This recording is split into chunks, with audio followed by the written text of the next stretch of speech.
Hi guys, कैसे हैं आप लोग? होपफुली सब ठीक होंगे। कैसा होगा अगर मैं आपसे ये कहूँ कि इंडिया में भी जो है वो नेपाल, बांग्लादेश और ईरान जैसी सिचुएशन जो है वो आकर खड़ी हो सकती है।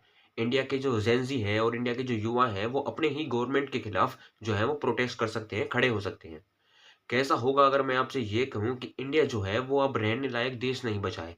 जितनी जल्दी हो सके दूसरी कंट्री जाने की तैयारी कर लीजिए। कैसा होगा अगर मैं आपसे ये कहूँ कि इंडिया की जो गवर्नमेंट है, इंडिया के जो पॉलिटिशियन है, इंडिया की मीडिया है और गवर्नमेंट एम्प्लॉई है, सब के सब बिकाऊ हैं, करप्ट हैं और आम लोग जो हैं उनकी कोई भी वैल्यू नहीं है। आम लोगों की लाइफ की कोई भी वैल्यू नहीं है। कैसा होगा अगर मैं आपसे ये कहूँ कि एक बच्चा जो जन्म लेने वाला है, उसका फ्यूचर इस चीज़ पर डिपेंड करता है कि वो कौन-सी कास्ट में जन्म लेगा, यानी कि कौन-सी जाति में जन्म लेगा। आप मेरी ये सारी बातें सुनकर जो है वो शॉक हो जाओगे और गुस्सा करने लगोगे और मुझे गालियाँ देने लगोगे। लेकिन मैंने जितने भी आपको ये पॉइंट बताए हैं, इन फ्यूचर ये सही साबित हो सकते हैं।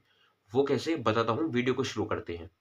तो सबसे पहले बात करने वाले हमने पॉइंट नंबर 1 की, जो है कास्ट रिजर्वेशन।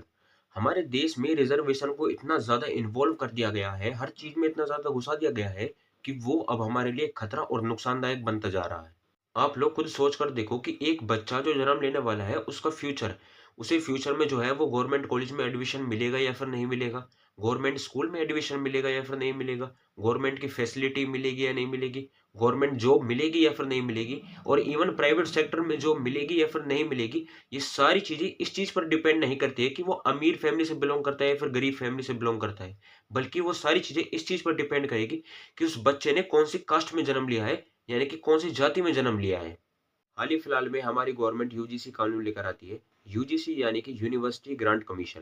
और इस कानून के अकॉर्डिंग, अगर मैं इस कानून को आपको सिंपल भाषा में समझाऊं, तो इस कानून के अकॉर्डिंग जो है, जो स्वर्ण जाति के जितने भी जो लोग हैं, यानी कि जनरल कैटेगरी के जितने भी जो लोग हैं और खास करके जनरल कैटेगरी के जो स्टूडेंट हैं, उनको विलेन बना दिया गया है। और एससी और एसटी कैटेगरी के जो स्टूडेंट हैं, उनको बेकसूर, बेगुनाह और सही माना जाएगा। और इस लॉ के आने के बाद जो है इसका वो गलत यूज़ किया जाएगा और हो भी रहा है। एग्ज़ाम्पल के लिए मैं आपको बताता हूँ, अभी हाल ही फिलहाल में एक केस है, जहाँ पे एक कॉलेज में एक एससी-एसटी कैटेगरी का एक लड़का एक जनरल कैटेगरी के लड़की को जो है वो प्रपोज़ करता है। जनरल कैटेगरी की लड़की जो है वो उस प्रपोज़ को ठुकरा देती है, मना कर देती है। तो बदले में क्या करता है, एससी-एससी कैटेगरी का जो लड़का था, वो उस लड़के के खिलाफ जो है वो एससी-एसटी जो है वह एक्ट लगवा देता है, जिसके तहत जो है वो जनरल कैटेगरी की लड़की को 10 साल की सज़ा सुनाई जाएगी और अपने एलिगेशंस को जो है वो गलत प्रूफ करने का तक मौका नहीं दिया जाएगा जनरल कैटेगरी के जो स्टूडेंट को। ऑफ कॉमर्स में थर्ड ईयर की स्टूडेंट और उनके साथ इस कानून के आने के बाद एक दलित छात्र उस लड़की से जाकर प्रपोज करता है। उस प्रपोज को वो लड़की ठुकरा देती है और ठुकराने के बाद वो दलित छात्र कहता है जो इसका परिणाम तुम्हें भुगतना होगा। उसके बाद हुआ होता ये क्या है, एससी एसटी ओबीसी एक्ट लगा दिया जाता है। उसके बाद 10 साल की जेल, जिंदगी बर्बाद, खत्म। बाद में वो निगम पार्षद जब देखा मेरे पास अब कोई चारा नहीं है, तो उस जो दलित छात्र था उसके घर पे जाकर समझौता करने के लिए 50,000 रुपया जमा करके उसके हाथों में थमा के तब समझौता करके आए। आप बताइए, इस तरह के कानून, काले कानून बनाने का दुष्परिणाम अभी से आना शुरू हो। और इवन सुप्रीम कोर्ट ने एक रिपोर्ट शेयर की है जिसमें बताया गया है कि एससी एसटी कैटेगरी के जितने भी केस आते हैं उनमें से 75% जो केस होते हैं वो सारे झूठे होते हैं और फॉल्स एलिगेशंस के द्वारा लगाए जाते हैं। इन सब चीज़ों के बाद हाल ही फिलहाल में नीट पीजी ने अपनी कट ऑफ लिस्ट को जो है जारी किया गया, जिसे देखकर आप हैरान हो जाओगे। और इस कट ऑफ को क्वालिफाई करने के बाद ही प्रोफेशनल डॉक्टर बनते हैं। इस कट ऑफ के अकॉर्डिंग एससी और एसटी कैटेगरी के जितने भी जो स्टूडेंट है, जो कैंडिडेट है, उनकी जो कट ऑफ थी वो 0 परसेंटाइल है। यानी कि एक एससी एसटी कैटेगरी का कैंडिडेट अगर 800 में से -40 भी स्कोर करता है तो वो एलिजिबल है कट ऑफ में अपना नाम देने के लिए। और वहीं दूसरी तरफ एक जनरल कैटेगरी का कैंडिडेट 800 में से अगर वो 700 भी स्कोर करता है, तो भी कोई जो है वो श्योर नहीं है कि उसे गवर्नमेंट सीट अलॉट होगी या फिर नहीं होगी। ये बात आप खुद सोच कर देखो कि आप अपना ट्रीटमेंट किन लोगों से करवाओगे? उन लोगों से जो -40 लाकर जो है वो एलिजिबल हैं डॉक्टर बनने के लिए, या फिर उन लोगों से जो 800 में से 800 स्कोर करने के बाद डॉक्टर बने हैं। आप लोग खुद सोच कर देखो कि हमारे देश को या फिर हमारे देश में रहने वाले लोगों को इतनी ज़्यादा रिज़र्वेशन की ज़रूरत है। गवर्नमेंट का क्या है, गवर्नमेंट को अपने वोट को सिक्योर करने के लिए और इलेक्शंस को जीतने के लिए ये फालतू के कानून लेकर आती है, नए-नए कानून लेकर आती है, ताकि वो इलेक्शंस को जीत सके। क्योंकि यही लोग जिनके लिए आज ये कानून लेकर आए हैं, यही लोग आगे चल के इनको वोट देंगे और इलेक्शंस जीतने में मदद करेंगे। इस लॉ के आने के बाद जो स्वर्ण जाति के जितने भी लोग हैं, जो जनरल कैटेगरी के जितने भी लोग हैं, उनके अंदर गुस्सा भरा हुआ है और वो बीजेपी के खिलाफ जो है वो प्रोटेस्ट कर रहे हैं। क्या वो लोग इंसान नहीं है? क्या उनकी ज़रूरत नहीं है कि वो गवर्नमेंट की फैसिलिटी का जो है वो पूरा यूज़ कर पाएँ? कि सारी गवर्नमेंट की फैसिलिटी या फिर पूरे ही देश का जो सारी चीज़ें हैं वो एससी एसटी कैटेगरी के लोगों को दी जाए, उनके स्टूडेंट को दी जाए? हमारे देश में 3 चीज़ों में जो है वो रिज़र्वेशन नहीं है। पहला है इसरो, दूसरा है क्रिकेट और तीसरा है जो इंडियन आर्मी। और इन तीनों चीज़ों में रिज़र्वेशन ना होने के बावजूद हमारा देश इन तीनों चीज़ों पे जो है वो टॉप पर बैठा हुआ है। ये सारी चीज़ें क्लियर करती है कि देश को डेवलप करने के लिए रिज़र्वेशन की कोई ज़रूरत नहीं है। हाँ, रिज़र्वेशन होना चाहिए लेकिन उन लोगों के लिए होना चाहिए जो हकीकत में इस चीज़ की नीड हो, जिन्हें हकीकत में जो है रिज़र्वेशन की ज़रूरत हो। उन लोगों को नहीं जो इस चीज़ का गलत इस्तेमाल कर रहे हैं, गलत यूज़ कर रहे हैं। अब हम बात करने वाले हैं अपने पॉइंट नंबर 2 की जो है करप्शन। हमारे देश में करप्शन इतना ज़्यादा बढ़ गया है कि गवर्नमेंट एम्प्लॉयी हो या फिर कोई भी पॉलिटिशियंस हो या फिर इंडिया की जो मीडिया हो, वो सारी की सारी जो है वो करप्टेड है, जो है फ्रॉड है। हमारे देश के मोस्ट ऑफ द जितने भी जो पॉलिटिशियंस हैं, उन पे कोई ना कोई जो है वो केस चला हुआ है। करप्शन का जो है वो केस लगा हुआ है और इतने ज़्यादा फ्रॉड है कि अपने देश को ही लूटने में लगे हुए हैं। सबसे पहले हम लोग बात करने वाले हैं भारतीय जनता पार्टी के एमएलए विक्रम सिंह के बारे में, जो कि अपने आप को एक हिंदुत्ववादी बताते हैं। गोरक्षा दल का जो है वो नेतृत्व करते नज़र आते हैं और हिंदुओं के दम पर ही जो है वो इलेक्शंस जीतते हैं। लेकिन इनकी बेटी की जो सोच और जो मानसिकता है वो इनसे बिल्कुल अलग है। वो अपने इंस्टाग्राम हैंडल के ज़रिए जो है वो बीफ खाते हुए अपने पाकिस्तानी बॉयफ्रेंड के साथ में पोस्ट शेयर करती है और जितने भी जो ऐसे ग्रुप वगैरह हैं और ऐसे जो संगठन है जो इंडिया के अगेंस्ट में काम करते हैं, उन ग्रुप से जो है इनका लिंक है और उन ग्रुप में जो है वो जुड़ी हुई है।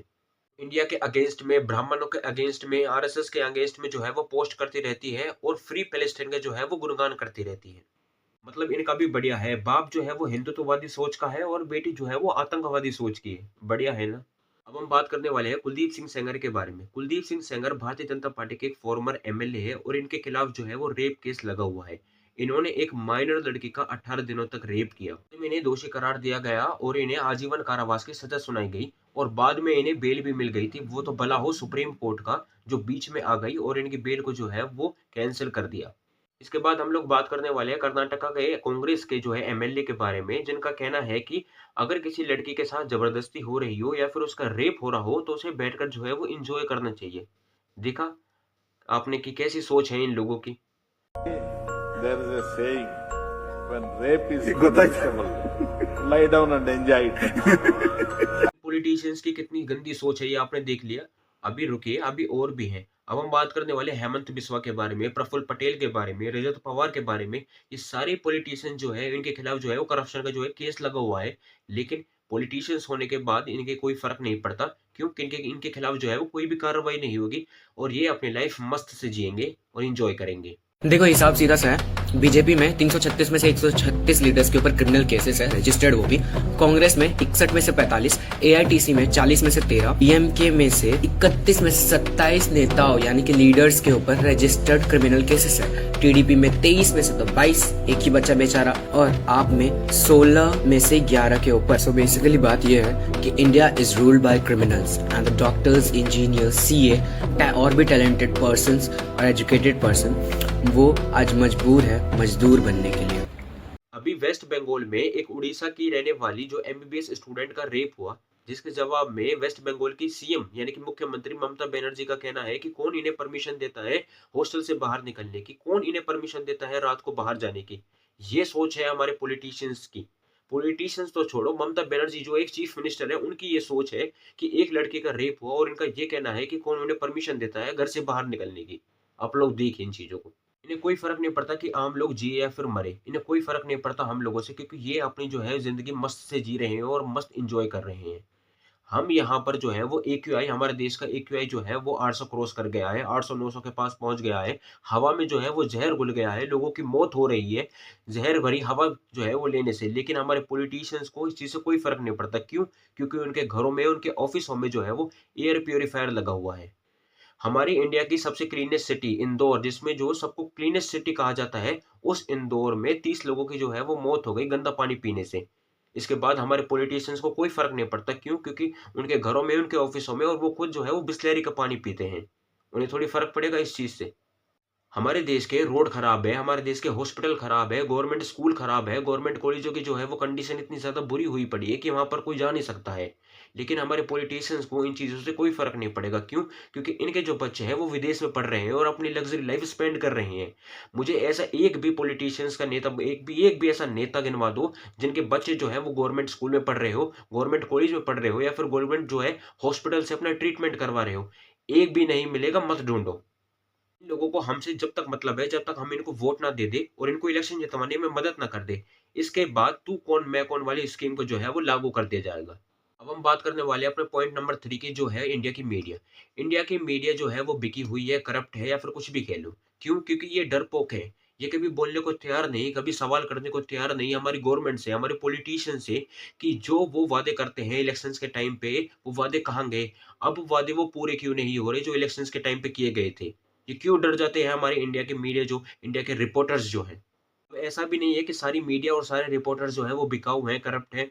कुछ ऐसे भी हैं जो ईमानदारी से अपने लिए काम कर रहे हैं, ईमानदारी से देश के लिए काम कर रहे हैं और सच्चाई का साथ दे रहे हैं। लेकिन उनके साथ होता क्या है? उन्हें जान से मार दिया जाता है। एग्जाम्पल के लिए छत्तीसगढ़ के मुकेश चंद्राकर, जिन्होंने क्या किया? सच का साथ दिया और ईमानदारी से अपने लिए काम किया, अपने देश के लिए काम किया। उनके साथ क्या हुआ? पानी के टैंक में उन्हें जान से मारकर पटक दिया और टैंक को सीमेंट से कवर कर दिया ताकि बदबू ना फैल सके। के बाद जो है वो उत्तराखंड के राजीव प्रताप है, जिन्होंने क्या किया? सच का साथ दिया और गवर्नमेंट को एक्सपोज किया। बाद में क्या हुआ? कार का एक्सीडेंट करवा दिया और गाड़ी को जो है वो बॉडी के साथ नदी में फेंक दिया गया। यूपी के विजेंद्र बाजपेयी हो या फिर उड़ीसा के नरेश कुमार हो, ये सारे ऐसे रिपोर्टर्स हैं जिन्होंने सच का साथ दिया और ईमानदारी से अपने लिए, अपने देश के लिए काम किया। लेकिन इन सारे रिपोर्टर्स को जो है वो जान से मरवा दिया गया पॉलिटिशियंस के द्वारा। क्यों? क्योंकि उन्हें डर था कि ये कहीं हमें एक्सपोज ना कर दे और हमारी सच्चाई को जो है वो आम लोगों तक ना पहुंचा दे।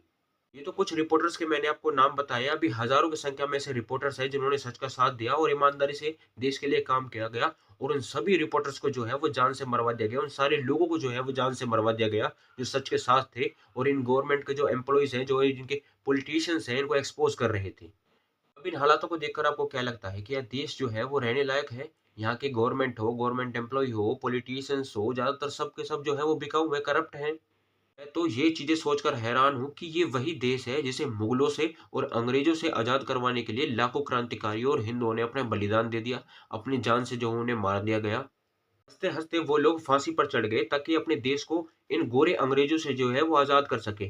गोरे अंग्रेज तो चले गए, बाद में जो है वो काले अंग्रेज आकर बैठ गए, जो कि सेम गोरे अंग्रेजों की तरह काम कर रहे थे, देश को लूट रहे थे और अंदर ही अंदर से जो है वो देश को खोखला कर रहे थे। अब हम लोगों को डिसाइड करना है कि हमें क्या करना है, फैसला हम लोगों के हाथ में है। हम इन पॉलिटिशियन से और इन नेताओं से सवाल करना चाहिए, इनके खिलाफ खड़े होने चाहिए कि जो आप वादे करते हो, उन वादों को क्या रहा? या फिर इन्हें वोट देकर इलेक्शन जितवाने में मदद करनी चाहिए और जितनी भी सारी गलत चीज़ें हो रही है, उन्हें बैठकर आराम से जो है वो अपने घर में देखने चाहिए। मर्ज़ी आप लोगों की है। वीडियो को यहीं एंड करते हैं। होपफुली गाइज़ आपको वीडियो अच्छी लगी हो। वीडियो अच्छी लगी हो तो लाइक करें, चैनल को सब्सक्राइब करें और हाँ, वीडियो को शेयर ज़रूर करें जितना हो सके। ये वीडियो जो है वो सब तक पहुँचनी चाहिए और सबको जो है सच जो है जानने की जो है ज़रूरत है। जय श्री राम, बाय-बाय।